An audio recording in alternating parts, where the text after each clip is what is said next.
back on the Zero Hour. I, as always, am your host, Richard RJ Eskow. My next guest's life has spanned a number of eras in American culture, from the folk scene of the early 1960s to the civil rights movement to the rock and roll generation, Woodstock and beyond, and then into the film world, and then into technology. And he's now looked back at some of those, in fact, I suppose all of those eras and his life in general, and written an autobiography. I very much look forward to speaking with him about it. Jonathan Taplin is Director Emeritus of the Annenberg Innovation Lab at the University of Southern California.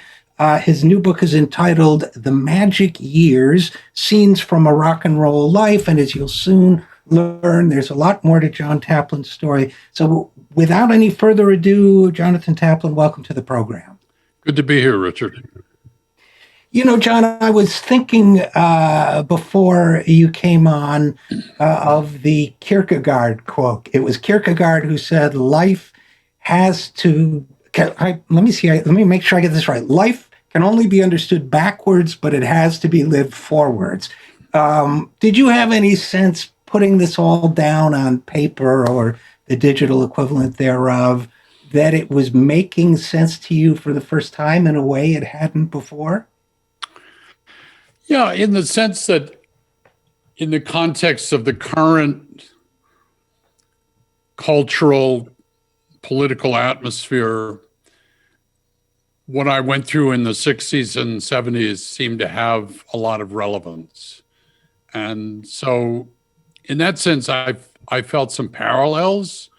And so it was, I think, interesting. Yeah, I would say that's very true.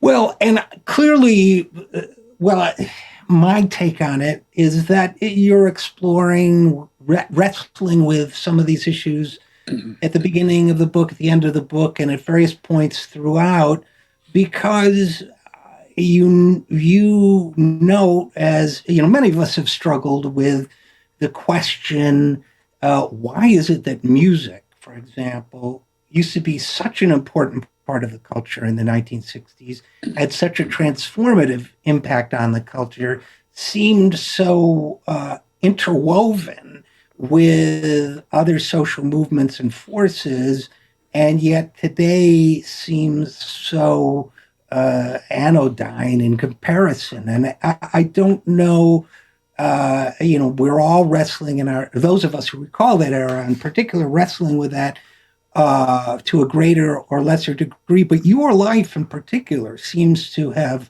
touched on a great deal of that. So why don't we talk a little bit about that, starting with your first exposure. I think your exposure to the music, now I have read the book, but in terms of chronology, I think they came around the same time. I think your folk music exposure may have come first, but I get the sense that right around 1963 is when you discovered both the civil rights movement and folk music. Is that about right? Yeah.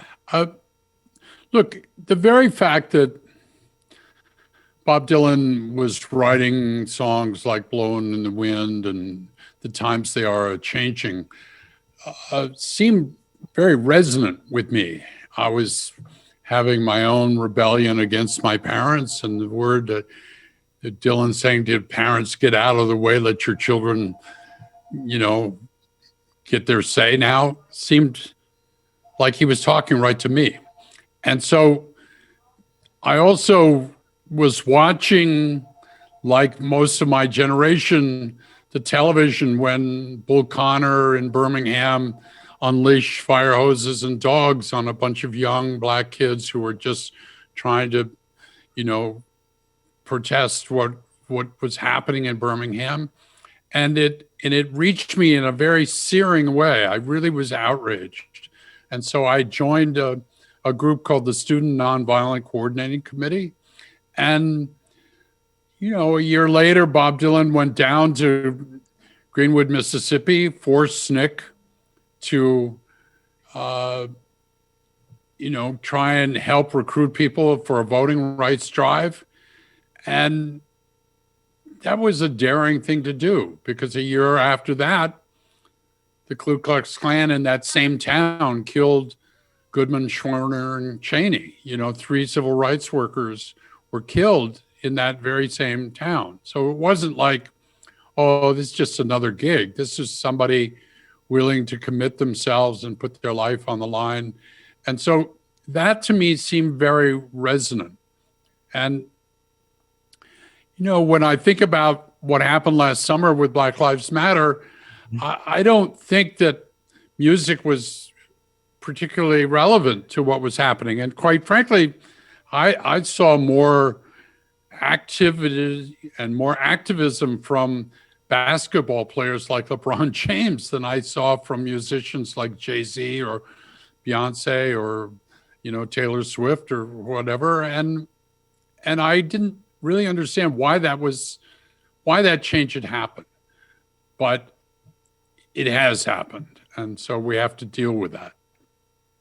Well, sure. And, you know, obviously Dylan came out of a tradition, not just an ancient tradition of folk music, but a more recent, to him, much more recent tradition of the Weavers and the other folk groups and so on that were involved in political activity. So you got exposed to Dylan and some of the other folk players up front and personal. And then, of course, and we could talk more about Dylan and what he did or didn't do in politics. But then you got into it. I think you went to Princeton, but you got involved in managing music, Jim Queskin and the Jug Band, who a lot of us remember, and others. And, you know, I've often wondered, you're going to Princeton in 1964 or so, you know, it didn't strike me, and probably didn't strike your parents either, for that matter, that becoming a road manager for folk singers was the logical step for a Princeton boy to make a name for himself or a career for himself. And so I've often wondered, I mean, you know, I'm sure you, like a lot of us in those, in the 60s, had, you know, you write a little bit about it, had conflict, but did you, one of the reasons why I mentioned the Kierkegaard quote is, you can't have known where all this was going, could you? No. So, I mean, my father was very clear. He wanted me to be a lawyer like he was. And he wanted me to go to Princeton like he went. And then he wanted me to go to Harvard Law School like he did.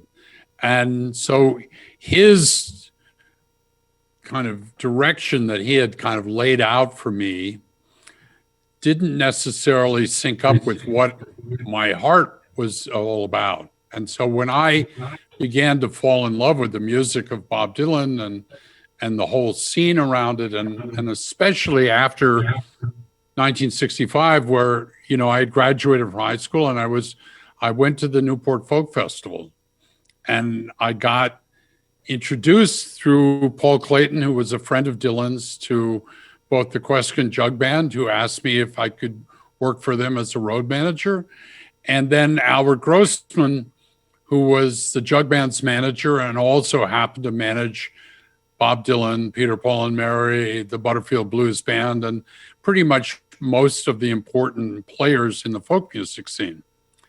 And so all I knew was I was beginning to realize I didn't want to be a lawyer. And quite honestly, my father was dying. And I never told him I wasn't going to be a lawyer. He died in my freshman year in college. And so after that, in a way, I was released to kind of follow my heart. And my heart was that the music was so meaningful to me, and it was so exciting to be involved with these people who were changing the world, that I wanted to follow that. And the living, I could make a living. You know, I wasn't going to get rich, but I could make a living working in the music business. And it worked out for quite a few years, until at some point in the early 70s, I decided I wanted to try and come to Hollywood and make movies. Well, and again, we're talking with Jonathan Taplin, whose new book is The Magic Years: Scenes from a Rock and Roll Life. And those few years that you're talking about include, if I'm getting it right, include managing a Bob Dylan tour with the band, managing affairs for the band as well. Other artists in the mix, being involved in organizing the concert for Bangladesh with George Harrison, turning down the Rolling Stones for a tour. So after meetings with them in France, so I mean, I don't want to just glide over that. Those are credentials that would impress a lot of people, and rightfully so. And I guess one of the things you say in the book that struck me as quite interesting, John, was that one of the figures, it might have been Rick Danko or somebody, said something to the effect of like, "Don't bring down the entertainer," and that became, I got the sense that became kind of like a mantra of like you, and then eventually the people working for you. It's just, you're there to create an environment where they can do what they do. And whatever I mean, you must have had a tremendous sense of control and organization, and not to mention some psychological background, because I knew some of the people you worked with. It must have taken a certain amount of patience as well, to kind of mold the architecture of their day toward the right events. But that is in a noble calling, in the sense that it's almost a life of service. Do you know what I mean? It's almost like service to a higher purpose. Does that make any sense to you?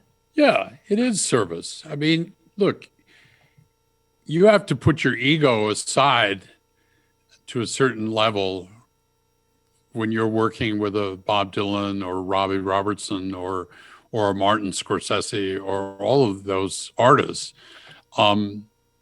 And I was able to do that.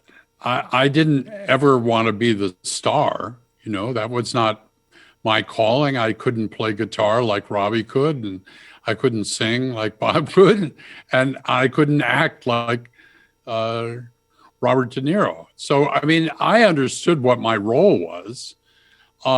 And part of the role is to make the machinery that makes it possible for the artist to show up on stage at 8 p.m. on a Saturday night seem much easier than it actually is. In other words, Rick Danko's thing of "don't bring the entertainer down" was, don't cause problems just before I have to go on stage. I'm trying to perform and I have to be in a certain kind of mood. And that works out okay until, perhaps sometimes drugs or other substances get in the way of it. And then there's really nothing you can do but just pray and hope that it doesn't fall apart. I mean, I experienced that with Bangladesh, where, Eric Clapton was suffering from a disease, which he's long since acknowledged, of addiction. And it was hard getting him on stage. And it at a certain point, it became hard dealing with Levon and Rick and Richard in the band, who were all having their own problems with substance abuse in one way or another. So, I mean, it's never easy, but it's the role of the producer, whether it's for concerts or movies, it's got to be in the background. I learned very early on that movies are all driven by a director. And if you don't have a director who knows exactly what they want, you're in trouble. Yeah. So decisiveness, clarity, all the things that some of us have, honestly, and some of us don't. So we can get on to the movie side of things, and then maybe a conclusion. I do want to say, it's your separation from the rock and roll world almost seemed to parallel uh, a cultural separation that went on around the same time as well. Meaning, there was political activism, civil rights, and folk music, and there was an energy with that. Then there was an energy, a kind of liberatory energy with you talk a lot about being backstage when Dylan went electric at the Newport Folk Festival, and then, rock music in general having this liberatory quality, the band in particular bringing something new to it, and so on. And then I kind of got the sense, the Stones were like in a bad place. You didn't want to do that.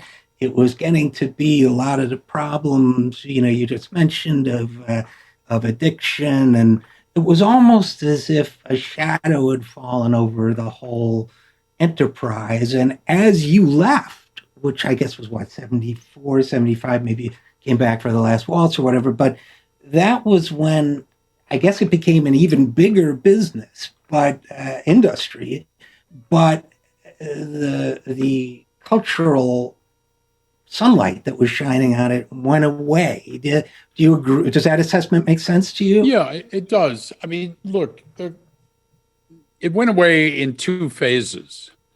First, the kind of marriage of politics and music dissolved in 68 because for myself and many of my generation who had put their heart into the vision of Martin Luther King and Bobby Kennedy, which was a vision of love and brotherhood and all the good things, to have those two men killed within 2 months of each other was a real blow to the spirit. And for many of us, at least for me, it was, well, screw politics. It's just going to break your heart. And so I'm happy to be part of this rock and roll circus and enjoy myself and look for a girl like Jackson Brown.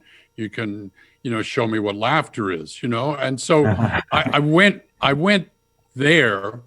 And then if you have a lot of money and some people just begin to abuse their bodies and want to have too much fun. And that becomes a struggle. It becomes a struggle to get them up in the morning and a struggle to get them on stage. And so that's not much fun. And so the notion for me was, after Bangladesh, was, well, maybe I'll try something else. I'll try the movie business. And I was lucky enough that a guy named Jay Cox, who was a writer for Time Magazine, said, well, look, when you go out to LA, why don't you look up my friend Marty Scorsese? He's an editor, and he edited a lot of the Woodstock movie, and he loves the band's music. And so I went out and I met him, and I was so naive and kind of full of my own sense of ability to do things that it didn't occur to me that you weren't supposed to put your own money into making movies. And so I did it. I put my money, and I got a friend to put $250,000 into it, and we made Mean Street for $500,000 in 27 days. And thank God Marty made a great movie, and we were able to sell it to Warner Brothers, and I'm still making money off it today. But it was a kind of act of a leap of faith, put it that way. I did not know that much about producing movies, and I learned on the job, but we made a great movie, and that led to other great movies and led to The Last Waltz and other things. So, sometimes you have to just take a dive and just assume that I'll wind up on my feet here. I may have left behind a very nice, steady job, but I'm looking for something new. And my life has always been a series of those movements. And from there, John Taplin, you went on to make more movies with Scorsese, right? Yep. And people always correct my pronunciation of his name. And I've never met him, so I've never gotten to ask him. But Scorsese, is that right? That's correct. Okay. Okay, good. That will settle some argument. So, and you did so. You got into, he was one of a small number of filmmakers who were credited right at that time, and certainly that movie, perhaps one of the early stages of it, of changing the film business. And in doing that, they were part of. Sometimes people are too facile, I think, and say, "Well, movies became the new rock and roll." I don't think the analogy completely holds, but they certainly became culturally important, right? And had an energy to them at that moment that you also, whether you want to say stumbled in on or presciently forecast or whatever. But Well, there's this classic notion of creative destruction, which Schumpeter always talked about, which is that, at that point, the movie business was experiencing creative destruction. The old movie business, run by Jack Warner or Darryl Zanuck, was crashing. 20th Century Fox notoriously had to sell off the back lot to create Century City just to make the payroll. They'd made these great, huge, expensive flops like Cleopatra or Hello, Dolly, or all these terrible movies. And they were completely out of touch with my generation. And so because they were almost bankrupt, every one of them, when a guy like Marty or Terry Malick or Bob Rafelson was able to make a movie for $500,000 or $1 million, they leaped on it because they didn't have any money. So why not pick up these indie films and put them out? And so we were able to get inside the gates of Hollywood just because the whole system was completely broken. And in that sense, that was a very fortunate time where, an American Graffiti, which was made for $1 million, I mean, that couldn't have happened if Hollywood had been so confident and knew that it was what it was doing, but it didn't know what it was doing. And then as you were in the middle of that, and I'm not sure I've got the causality right, but then you were hired to do investment advice. Well, by the industry, right? that was again, just another kind of chance encounter. I was working as an independent producer at Walt Disney, and the president of Walt Disney, whose name was Ron Miller, and he was president only because he was married to Walt's daughter. Walt, needless to say, had died. And he used to play poker outside the executive dining room every day for 3 hours every afternoon. And it was like appalling. The studio was going in the toilet and he was not paying any attention at all. And so I went down, and I had these friends in Texas called the Bass Brothers. And I went down to tell them about, what I thought was a very undervalued company that was being really poorly managed. And they said they couldn't do anything about it because they owned too much of Texaco and something. And so I went back. And then about 3 months later, a guy named Saul Steinberg, along with Mike Milken, started a corporate raid on Disney. And in the middle of it, the Basses called me and said, "Hey, we just sold all our Texaco stock. We're ready to save the mouse."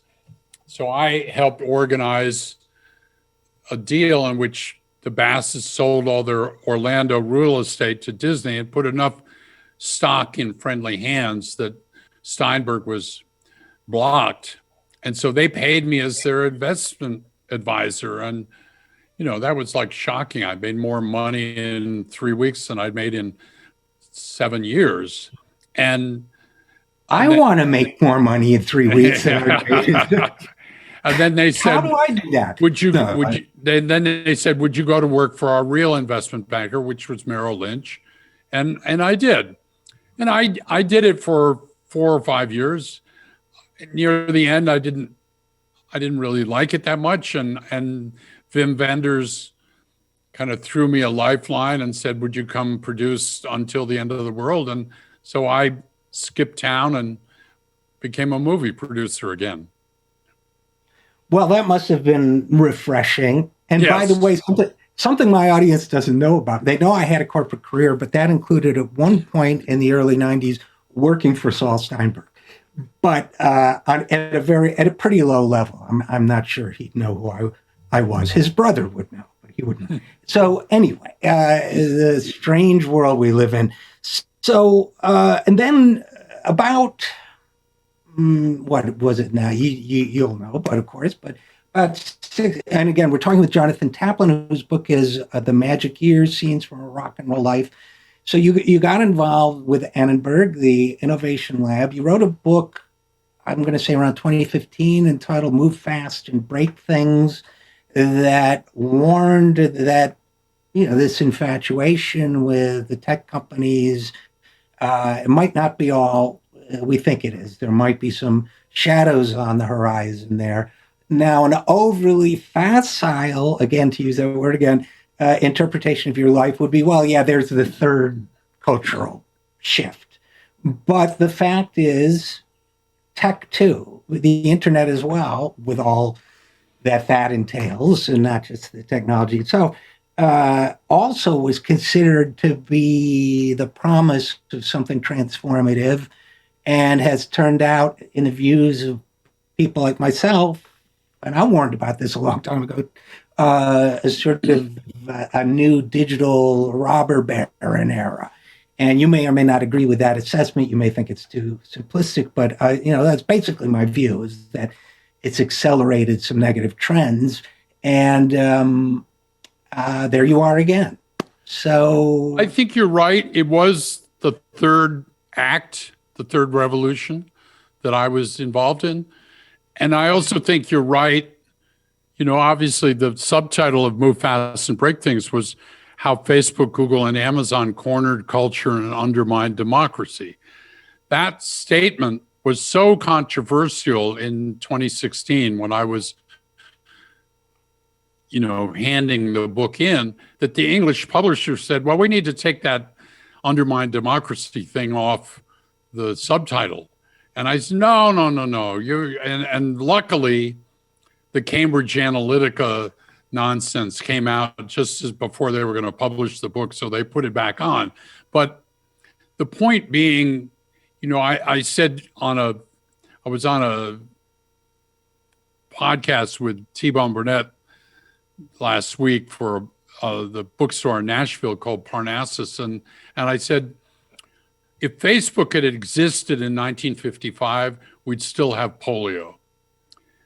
And I actually believe that's true. That's interesting. Yeah. Because I think if you wonder why 30% of the public doesn't want to get a vaccine, it's because there is this tsunami of disinformation on Facebook that's telling them it's incredibly dangerous. I saw an ad on Facebook last week that essentially equated getting a shot to being raped. It shows a doctor with his arm around your neck, like he's assaulting this woman, And so, I think big tech, it's got to have its day of reckoning. And quite honestly, I think it will. I think that the Biden administration has hired people like Lena Khan and Tim Wu, right, who are really good and understand and cannot be smoked by these people. Mark Zuckerberg can put out all that nonsense like he puts out in front of the Senate, and those people didn't know what he was talking about. I remember, one of those old 80-year-old guys say, well, if you give it away for free, how do you make any money? And it's like, how clueless. These are the people that are supposed to be regulating it, and they don't even understand what it is. But Lena Khan and Tim Wu cannot be smoked. They know what it is.